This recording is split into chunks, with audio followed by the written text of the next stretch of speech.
Hello, everybody. It's Cindy Ingram, and it is day 4 of Art Around the World in 30 Days.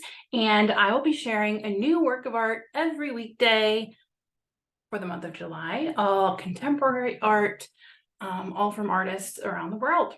So you can sign up to get these by email at artclasscurator.com/AATW.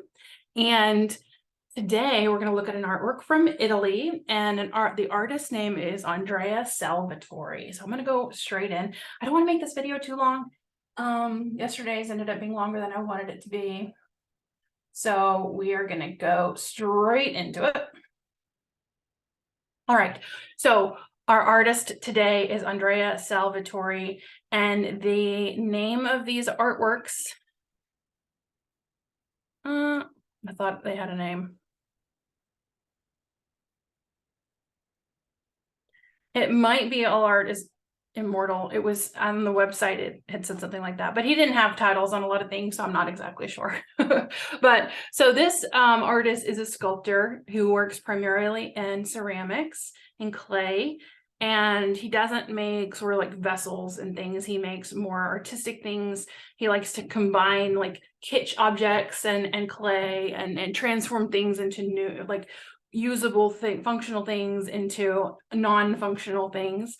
And I love this series of artworks that he basically uses a 3D printer, which I didn't know that you could 3D print with clay, but apparently you can. So all of these lines here are like the 3D printer kind of going around and around. And then he, as it's going, shoves these spheres into different parts of the vessel, then disrupts what the 3D printer is doing. So he's like taking technology and like messing with it and inserting sort of his touch into it and kind of seeing what happens. And when I first saw them, I was fascinated because they have this sort of almost, they feel like a body-like quality to them. There's something fleshy about them, like the curves and the I don't know, it reminded me of bodies in some way. And how I watched a video of the artist, and that's pretty much all I got from it, is that sort of about his process, and read this PDF document that I'm showing you now, and just a little bit about the process. But so other than that, that's pretty much all the information we know. It's just an artist from Italy. And I would like you to consider, and if you're a teacher, you can even ask your students to consider this question of, if this artwork is a metaphor for life,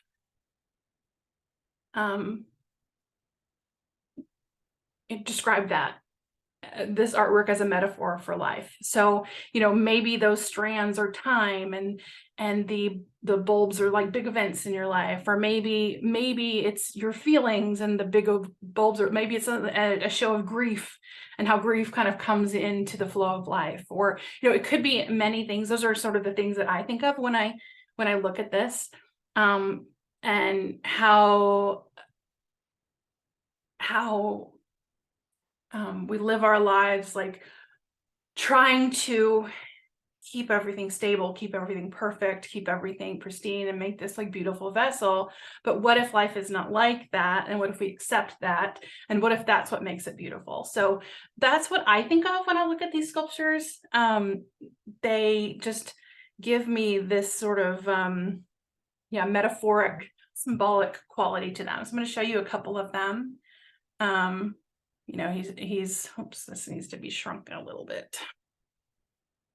He tried it out with a bunch of different vessel shapes, different size spheres, but he has the spheres already made, and then just pops them in as the 3D printer is printing. It's pretty cool. I will link to the artist's website so you can check it out. More of his work. There's a lot of like cool kitsch stuff. There's like, he did an elephant with these spheres all over it. There's ones where he made a chair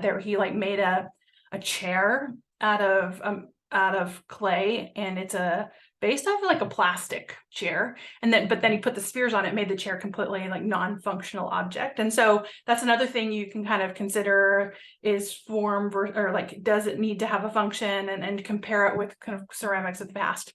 So that's your artwork for today. I hope you enjoy it, and I hope you enjoy thinking about this artwork as a metaphor for life. And you can take it even further, and you can write something about it. You could write a poem, obviously. You can always write a poem. And consider how your life is like this vessel. Thank you very much. I will see you tomorrow. Remember, you can sign up at artclasscurator.com/AATW. There's also a giveaway on that page. And I'll be back tomorrow with another interesting and fascinating work of art. Bye.